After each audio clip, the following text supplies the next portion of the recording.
Hi friends, welcome to Learner's Cupboard. A value 40, B value 60. A is how much percentage less than B. A, B కంటే ఎంత percentage తక్కువ అని అడుగుతున్నారు. ఇక్కడ కూడా చిన్న టిప్ చెప్తుందని గుర్తుపెట్టుకోండి. దాని తర్వాత ఉన్నది డినామినేటర్లోకి వస్తుంది. న్యూమరేటర్లో difference between A and B వస్తుంది. Into 100. Difference between A and B 60 minus 40 by B value 60 into 100. 60 minus 40 20 by 60 into 100. 1s 3s 1 by 3 అంటే 33.333%. So A is 33.333% less than B. Okay, next ఈ question చేద్దాం. B is how much percent more than A. B A కంటే ఎంత percentage ఎక్కువ అని అడుగుతున్నారు. B A కంటే ఎక్కువే కాబట్టి ఇక్కడ B is some percent more than A అవుతుంది. ఓకే, ఇక్కడ దాని తర్వాత A ఉంది, సో డినామినేటర్లోకి A వస్తుంది. న్యూమరేటర్లోకి difference between A and B into 100.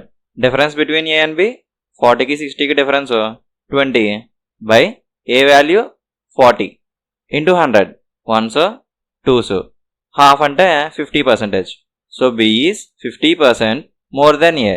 ఇక్కడ డిఫరెన్స్ అంటే జస్ట్ ఈ 2 నెంబర్స్ మధ్య డిఫరెన్స్ అంతే. A మైనస్ B చేయాలా, B మైనస్ A చేయాలా, నెగిటివ్స్ వస్తున్నాయి, అలాంటి కన్ఫ్యూజన్స్ ఏం పెట్టుకోకండి. జస్ట్ ఈ రెండింటికి మధ్య డిఫరెన్స్ అంతే. 40కి 60కి డిఫరెన్స్ 20 అంతే. సో డిఫరెన్స్ 20 వస్తుంది. ఓకేనా, ఇక్కడ దాని తర్వాత ఏముంటే అది డినామినేటర్లోకి వస్తుంది. అంటే ఇక్కడ మనం ఏతో కంపేర్ చేస్తున్నాం కాబట్టి ఏ డినామినేటర్లోకి వస్తుంది. ఇక్కడ దాన్ బి, ఇక్కడ బితో కంపేర్ చేస్తున్నాం, సో బి డినామినేటర్లోకి వస్తుంది. ఓకేనా, బిగినర్స్కి కొన్ని టిప్స్ చెప్తున్నాను చూడండి. 83% ఆఫ్ 100% కావాలి. మామూలుగా మనం ఎలా చేస్తాం, 83% అంటే per 100, హాఫ్ అంటే ఇంటూ 100%. ఇక్కడ 2 zeros cancel, 83 into 1 83%. So 83% of 100% calculate చేస్తే మనకి 83% వస్తుంది. చూడండి, సేమ్ నెంబర్ వచ్చింది ఇక్కడ. అంటే ఎంత పర్సెంటేజ్ క్యాలిక్యులేట్ చేయమన్నారో సేమ్ అదే నెంబర్ వస్తుంది. ఒకవేళ 95% ఆఫ్ 100% క్యాలిక్యులేట్ చేయమన్నారు అనుకోండి, దీనికి ఆన్సర్ 95% అని మనం వెంటనే చెప్పేయచ్చు.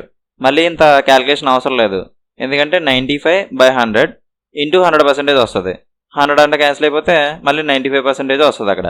మళ్ళీ మనం ఈ క్యాలిక్యులేషన్ అంతా చేయక్కర్లేదు అనమాట, డైరెక్ట్గా ఇలా చేసేయచ్చు. ఒకవేళ 3% ఆఫ్ 100% క్యాలిక్యులేట్ చేయమంటే దీనికి ఆన్సర్ 3% అవుతుంది. ఓకేనా, ఓకే, ఇంకో పాయింట్ చూద్దాం. ఇనీషియల్గా 100% ఉంది, తర్వాత ఒక 20% ఇంక్రీజ్ అయిందంట. సో ఫైనల్ పర్సంటేజ్ ఎంత అని అడుగుతున్నారు. 100%లో 20% ఇంక్రీజ్ అయిందంట. 100%లో 20% వస్తుంది. So increase value 20%. ఇనీషియల్గా 100% ఉంది, సో ఇనీషియల్గా ఏమో 100% ఉంది, ఇంక్రీజ్ వాల్యూ ఏమో 20%. ఇంక్రీజ్ అంటున్నాడు కాబట్టి ఈ ఇంక్రీజ్ వాల్యూని ఇనీషియల్ వాల్యూకి యాడ్ చేస్తాం. సో 100% ప్లస్ 20% టోటల్గా 120% అవుతుంది. సో ఫైనల్గా అది 120% అవుతుంది. సో ఇనీషియల్గా 100% ఉంది, 20% ఇంక్రీజ్ అయ్యి అది టోటల్గా ఫైనల్గా 120% అయింది. ఇక్కడ జస్ట్ 100%లో ఎంత పర్సెంటేజ్ ఇంక్రీజ్ అవుతుంది, సో ఫైనల్ పర్సెంటేజ్ ఎంత అవుతుంది అని అడిగారు అనుకోండి, ఈ పర్సెంటేజ్ వాల్యూని ఈ 100%కి యాడ్ చేసేస్తాం. 100% ప్లస్ 20% 120%.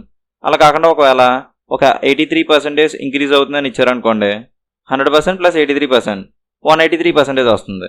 ఇంక్రీజ్ అన్నారు కాబట్టి ఈ 100%కి యాడ్ చేసేస్తాం, సో 183% వచ్చింది. ఒకవేళ ఇనీషియల్గా 100% ఉంది, ఒక 30% డిక్రీజ్ అవుతుంది, సో ఫైనల్ పర్సెంటేజ్ ఎంత అని అడిగారు అనుకోండి, 100%లో 30% వస్తుంది.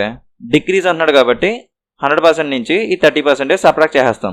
100% మైనస్ 30% 70% వస్తుంది. సో ఇనీషియల్గా 100% ఉంది, 30% డిక్రీజ్ అంటే 100% మైనస్ 30% చేస్తాం, 70% వస్తుంది. ఓకే, ఒకవేళ ఇనీషియల్గా 100% ఉంది, ఒక 50% డిక్రీజ్ అన్నాడు అనుకోండి, 100% మైనస్ 50% వస్తుంది.